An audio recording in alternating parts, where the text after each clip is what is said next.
Hello friends, தினம் ஒரு சிறுகதை தொகுப்புல இன்னைக்கு நாம என்ன சிறுகதை பார்க்க போறோம்னு பார்த்தீங்கன்னா, சொல்லும் பொருளும். ஒரு ஊர்ல ஒரு வியாபாரி ஒருத்தர் இருந்தாரு. அந்த வியாபாரி வியாபாரம் செய்யறதுல அப்படின்னு பார்த்தீங்கன்னா, அவர் ரொம்ப பெரிய கெட்டிக்காரர்.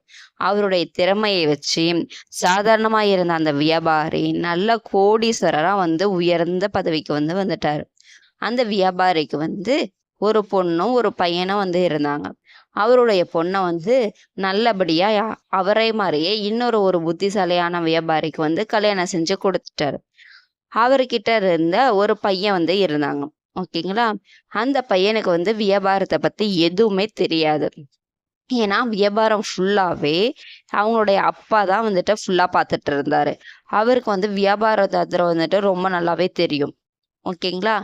ஒரு நாளு அவருக்கு ரொம்பவும் உடம்பு சரியாம நோய்வாய்ப்பட்டு படுத்த படுக்கையாவே கிடந்தாரு.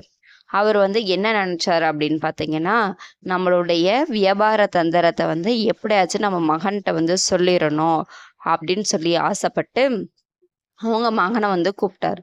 கூப்பிட்டு, "அப்பா, நான் சொல்ற இந்த 4 விதிகளையும் நீ கண்டிப்பா கடைப்பிடி. நீ கடைப்பிடிச்சா மட்டும்தான் நீ வியாபாரத்துல நல்ல பெரிய லெவலுக்கு முன்னாடி வர முடியும்னு சொல்லிட்டு ஒவ்வொரு விதியா சொல்ல ஆரம்பிச்சாரு. ஃபர்ஸ்ட் விதி என்ன சொன்னாரு அப்படின்னா, நிழலில் போ, நிழலில் வா. இதுதான் ஃபர்ஸ்ட் விதி. செகண்ட் விதி என்னன்னா பார்த்தீங்க அப்படின்னா, கடன் கொடு, திரும்ப கேட்காதே. ஓகேங்களா? 3வது விதி என்னன்னு சொல்லி பார்த்தீங்க அப்படின்னா, அதிக விலைக்கு வாங்கு, மலிவான விலைக்கு வி. 4வது விதி சொல்ல வரும்போது அவங்க அப்பா காலமாயிட்டாங்க. ஸோ இந்த அவருடைய பையனுக்கு வியாபாரத்தை பத்தி எதுவுமே தெரியாது. இவங்க அப்பா சொன்ன 3 விதி. அதாவது நிழலில் போ, நிழலில் வா, கடன் கொடு, திரும்ப கேட்காதே, அதிக விலைக்கு கொள்முதல் பண்ண, மலிவான விலைக்கு வி. இந்த 3 விதியை அவன் வச்சு வியாபாரம் பண்ண தொடங்கினான். ஏன்னா அவங்க அப்பா சேர்த்து வச்சது கோடீஸ்வரர். நல்லா நிறைய சொத்துக்களையும் அதையும் சேர்த்து வச்சார். ஆனா இந்த 3 விதிகளையும் பயன்பற்றி அந்த பையன் வியாபாரம் செய்யும்போது கோடீஸ்வரர் நிலையிலிருந்து லட்சாதிபதிங்கிற நிலைக்கு வந்துட்டான். இதை பார்த்துட்டு இருந்த அவங்க அப்பாவோட நண்பர் என்ன பண்ணாரு அப்படின்னா, ஒரு நாள் அவங்க வீட்டுக்கும் வந்தாங்க. வீட்டுக்கு பார்க்கும்போது, "என்னப்பா இப்படி வியாபாரத்துல இவ்ளோ நஷ்டம் ஏற்பட்டுக்கிட்டே வருது. என்னதாப்பா நீ செய்ற?" அப்படின்னு சொல்லி கேட்கும்போது, அந்த பையனும் அவருடைய நண்பர்ட்ட சொன்னாங்க. "எங்க அப்பா இறக்குறதுக்கு முன்னாடி இந்த 3 விதிய தான் சொல்லிட்டே இறந்தாங்க. அந்த 3 விதிய மட்டும் தான் நான் ஃபாலோ பண்றேன். அதனால தான் எனக்கு இப்படிலாம் நடக்குது. ஆனா எங்க அப்பாவும் இதுதானே ஃபாலோ பண்ணியிருப்பாங்க." அப்படின்னு சொல்லிட்டு கேட்டாங்க. உடனே அந்த நண்பர் கேட்டாரு. "அப்படி என்னப்பா உங்க அப்பா உன்ட்ட 3 விதி சொன்னாங்க? சொல்லு என்கிட்ட." அப்படின்னு சொன்னோனே, "நிழலில் போ, நிழலில் வா, கடன் கொடு, திரும்ப கேட்காதே, அதிக கொள்முதல் பண்ணு, மலிவான விலைக்கு வி." இந்த 3 விதியை தான் அப்பா சொல்லிட்டே இறந்தாங்க அப்படின்னு சொல்லிட்டு அவருடைய பையன் சொன்னான். இதை கேட்ட அந்த நண்பர் என்ன சொன்னார் அப்படின்னா, "அட முட்டாள்! இந்த 3 விதிக்கான விளக்கம் உனக்கு இன்னும் புரியலையா?" அப்படின்னு சொல்லி கேட்டாரு. ஏன்னா இவங்க பையன் என்ன பண்ணியிருப்பாங்கன்னு பார்த்தீங்க அப்படின்னா, "நிழலில் போ, நிழலில் வா" என்று சொன்ன உடனே இவங்க வீட்ல இருந்த அந்த வியாபார ஸ்தலம் வரைக்கும் கட்டியிருப்பாங்க. நிழல்ல போயிட்டு வர மாதிரி. அதனால தான் இதெல்லாம் பார்த்து அவருடைய நண்பர் பயங்கரமா இவங்களுடைய பையனை திட்டுவாரு. "இங்க வா, நான் உனக்கு இதோட எக்ஸ்பிளனேஷன் குடுக்குறேன். உங்க அப்பா சொன்னதுக்கான முழு அர்த்தமும் நான் உனக்கு சொல்றேன்னு" சொல்லுவாரு. அப்ப முதல் விதிக்கு என்ன அர்த்தம்னு பார்த்தீங்கன்னா, நிழலில் போ, நிழலில் வாங்குறதுக்கு என்ன அர்த்தம்னு பார்த்தீங்கன்னா, அதிகாலையில நீ எந்திரிச்சு வியாபார ஸ்தலத்துக்கு போயிட்டு, வியாபாரம்லாம் முடிஞ்சு, நைட்டு இருட்டுனதுக்கு அப்புறமா வீட்டுக்கு நீ வரணுங்கிறது தான் முதல் அர்த்தம்.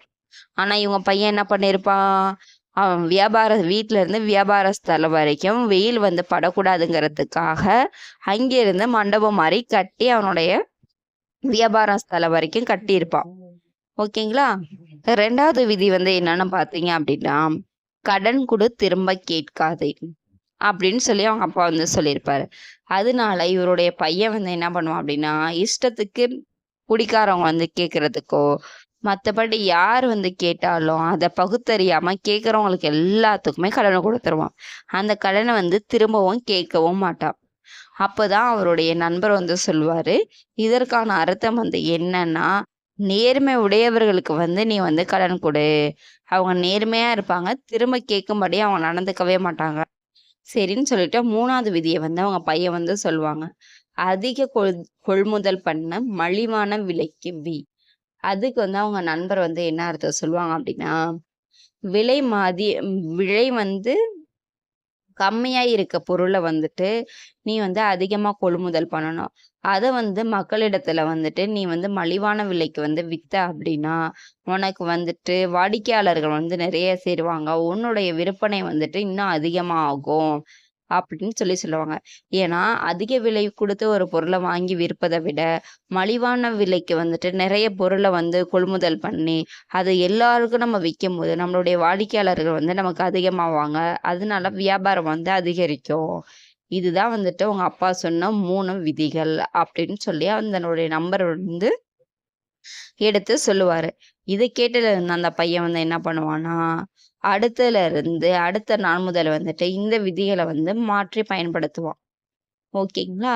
அதுக்கப்புறம் அவங்க அப்பா மாரியே அவனும் பெரிய செல்வந்தரா வந்து வந்துருவான்.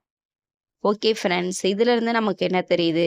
நம்ம அம்மா, அப்பா நம்மகிட்ட ஒண்ணு சொன்னாங்க அப்டின்னா, அதோடைய சொல் பொருள் அவங்க ஏன் சொல்றாங்க? எதுக்கு சொல்றாங்கங்கிறத அந்த முழு விளக்கமும் நமக்கு புரியாம, இவங்க என்ன சொல்றது? நம்ம என்ன கேட்கறதுன்னு சொல்லிட்டு நம்ம இருப்போம்.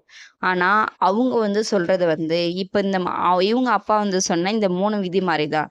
"நிழலில் போ, நிழலில் வா." அது மாரி கடன் குடு, திரும்ப கேட்காதே, அதிக கொள்முதல் பண்ணு, மலிவான விலைக்கு ஆனா அத வந்து ஃபர்ஸ்ட்டு நமக்கு ஸ்டோரி பார்க்கும்போது நமக்கே வந்து அது புரியாது. அந்த எக்ஸ்ப்ளனேஷன் பண்ணதுக்கு அப்புறம் தான் புரியும். அது மாரி தான். அவங்களுக்கு வந்து நெறைய அனுபவம் வந்துட்டு இருக்கும். அந்த அனுபவத்த தான் நம்மளுக்கு வந்து சொல்லிக் குடுக்குறாங்க. அவங்க பட்ட கஷ்டத்தையும், நம்ம படக்கூடாது. இந்த வழியில போனா நமக்கு வந்து வெற்றி நிச்சயம் கிடைக்கும்னு தான் அவங்க வந்து எடுத்து சொல்றாங்க. அத வந்து அந்த முழு அர்த்தத்தையும் வந்து நம்ம ஆழமா புரிஞ்சுகிட்டு, அதுக்கேத்த மாரி தான் நம்ம வந்து செயல்படணும். Okay friends. இந்த கதை உங்களுக்கு புடிச்சிருந்துச்சுன்னா, லைக் பண்ணுங்க, சப்ஸ்கிரைப் பண்ணுங்க. Thank you friends.